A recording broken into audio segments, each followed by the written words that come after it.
కొడుకు మొహంలో ఫీలింగ్స్ కోసం చూస్తూ మాట్లాడారు.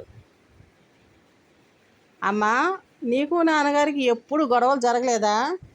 ఎలా మేనేజ్ చేసేవాళ్ళు? మీరిద్దరు గొడవ పడటం నేను చూడలేదు అన్నాడు. నేను కాలేజీలో చదివేటప్పుడు మన సీత ఆంటీ వాళ్ళ వివాహ స్వర్ణోత్సవం అని వాళ్ళు గ్రాండ్గా పార్టీ కూడా ఇచ్చారు. నాకు బాగా గుర్తుంది. అసలు పూర్వం అన్నన్ని ఏళ్ళు ఎలా కలిసి ఉండేవాళ్ళు అన్నాడు మళ్ళీ. కళ్యాణి గొంతు సవరించుకుని, చూడు పండు, ఈ తరం పిల్లలు పెళ్ళి అంటే సర్దుబాటు అనుకోవట్లేదు.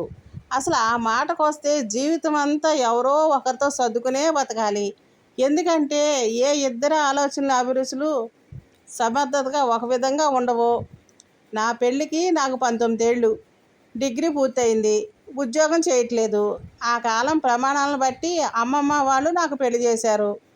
పెళ్ళికి కుటుంబ నేపథ్యం చూసేవారు.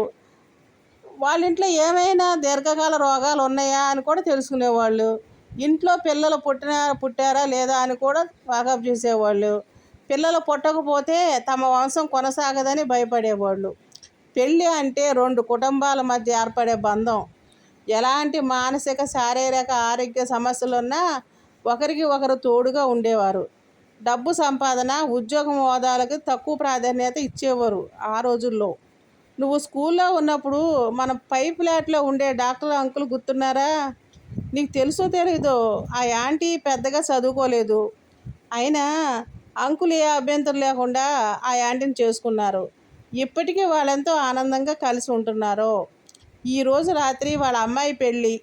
వాళ్ళిద్దరి మధ్యలో చదువు లేకపోవడం అనేది ఒక సమస్యే కాలేదు. ఆ రోజుల్లో ఎక్కువగా తెలిసిన వాళ్ళు, బంధువులో, మిత్రులో సంబంధాలు చెప్తే పెద్దలు కుదిర్చే వివాహాలే ఉండేవి. వధూవరులకు పూర్వం పరిచయం ఉండేది కాదు. పెళ్ళయ్యాకే ఒకరి కుటుంబం గురించి ఒకరు తెలియజేసుకునేవారు.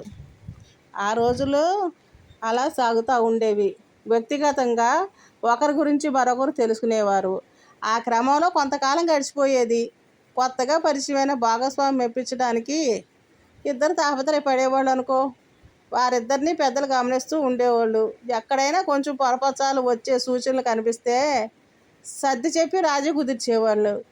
పెళ్ళయ్యేటప్పటికి నాకు వంట రాదు, మేము వేరు కాపురం పెట్టినప్పుడు తరచుగా కూర మార్చేయటం, పాలు పొంగటం చేసేదాన్ని.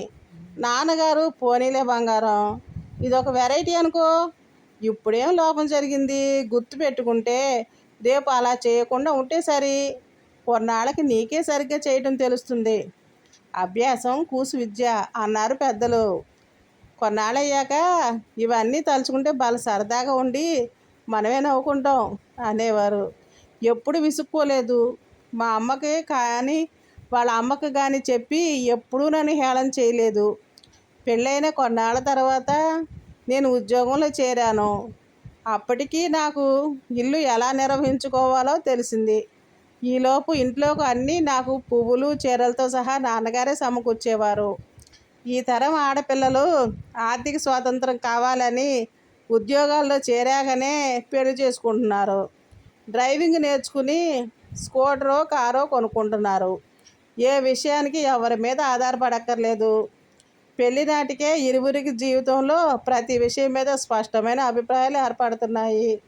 ఒక రకంగా ఆ అభిప్రాయాలు నిర్దిష్టంగా నిక్కచ్చిగా ఉంటున్నాయి. అవసరమైనప్పుడు తమ అభిప్రాయాలు మార్చుకోవడానికి కానీ సర్దుకుపోవడానికి కానీ ఇద్దరిలో ఎవ్వరు ఇష్టపడతలేదు. కుటుంబ పద్ధతులు, వ్యక్తిగత అలవాట్లు, మనస్తత్వాలు ఏవి చూసుకోకుండా రూపం చూసి నచ్చిందని పెళ్ళిళ్ళు చేసుకుంటున్నారు. ఎవ్వరు దేనికి రాజీ పడట్లేదు. ఒక రకంగా అది కూడా సమస్యలకు దారితీస్తున్నదేమో అనిపిస్తుంది. జీవితం ఎక్కువ కాలం హాయిగా సాగాలంటే ముందు భార్యాభర్తల మధ్య స్నేహం అనేది ముఖ్యం. ఇప్పుడు మీరు కుదుర్చుకుని చేసుకుంటున్న పెళ్ళిళ్ళలో ఇద్దరి మధ్య కాస్తైనా కొత్తదనం అంటూ ఉండట్లేదు. మెల్లగా స్నేహం ఏర్పడి ఒకరినొకరు అర్థం చేసుకోవటం అనే విషయానికి ఆస్కారం ఉండటం లేదు.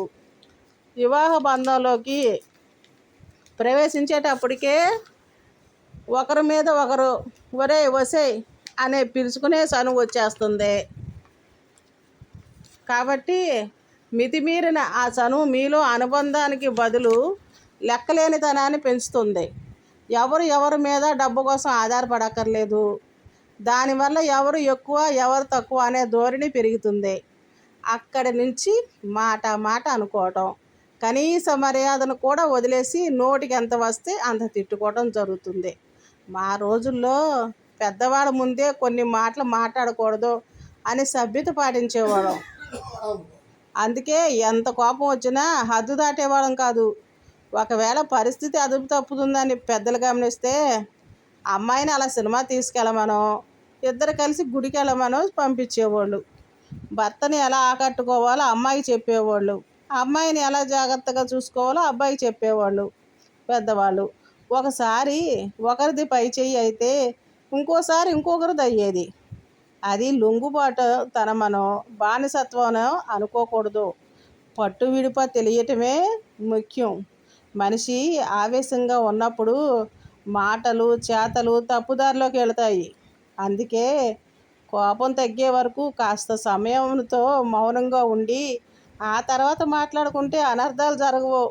అప్పటికి అవసరం అనిపిస్తే పెద్దవాళ్ళ సహాయం కోరవచ్చు. అలా బతికాం కనుకనే మా వైవాహిక జీవితం మరొకరి చేత వేలెత్తి చూపించుకోకుండా ఇన్నాళ్ళు నడిచింది. ఇప్పుడు మీ జీవితాలు చాలా సెల్ఫ్ సెంటర్గా ఉన్నాయి. పెద్దలు అనే కాదు, మూడో వ్యక్తి ప్రమేయం జోక్యం మీరు ఇష్టపడట్లేదు. దివ్యకి ఏ పని రాదన్నావు, నీకు వచ్చా? ఆ అమ్మాయికి వంట చేత కాకపోవచ్చు, కానీ ఇల్లు నీట్గా సర్దే నేర్పు ఉండొచ్చు. ఫోన్లో ఎక్కువసేపు మాట్లాడుతుండొచ్చు, కానీ ఫైనాన్షియల్గా ప్లానింగ్ బాగా తెలిసి ఉండొచ్చు. తన బలం తెలిసిన చోట నువ్వు పొగడటం నేర్చుకోవాలి. బలహీనతను అర్థం చేసుకుని సర్దుకుపోగలగాలి. అలా ఆ అమ్మాయి మనసు గెలుచుకోవాలిరా. నీ విషయంలో ఏ అమ్మాయి అయినా అలాగే ఉండాలి. ఇద్దరిలో ఎవరి వల్ల తప్పు జరిగినా వేలెత్తి చూపించడం కాక వేలు అందించి ముందుకు సాగడం అలవాటు చేసుకోవాలిరా.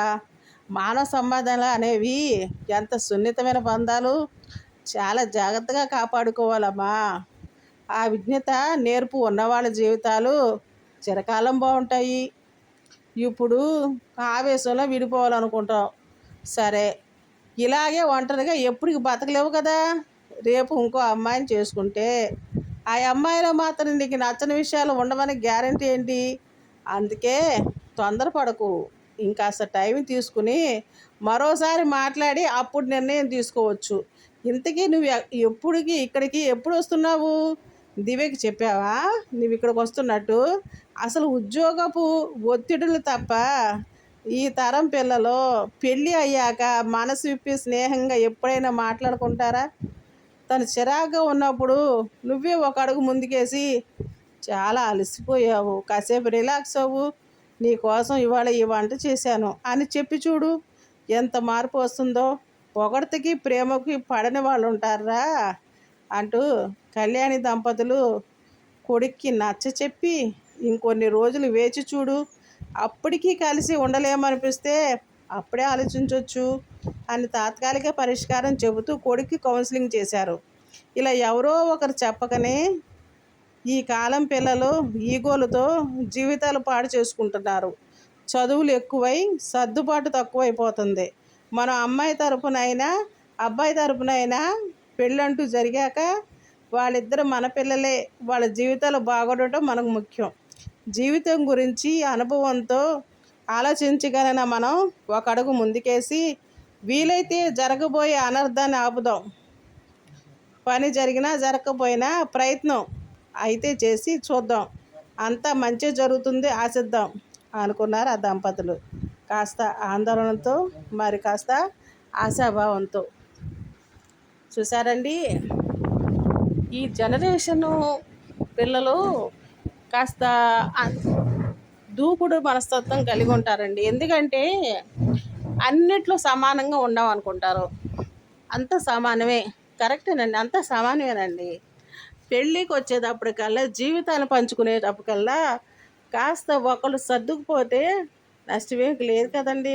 నేను ఎక్కువ నువ్వు తక్కువ అన్న భేదాలు చూపించకుండా మన ఇద్దరం ఒకటే అన్న అభిప్రాయంతో ఉంటే వాళ్ళ జీవితాలు చాలా శాంతియుతంగా జరుగుతాయండి. ఒకరి కోపం వచ్చినప్పుడు ఒకరు శాంతించి పక్కకి వెళ్ళిపోతే ఇంకా అక్కడ ఏమి ఉండదండి.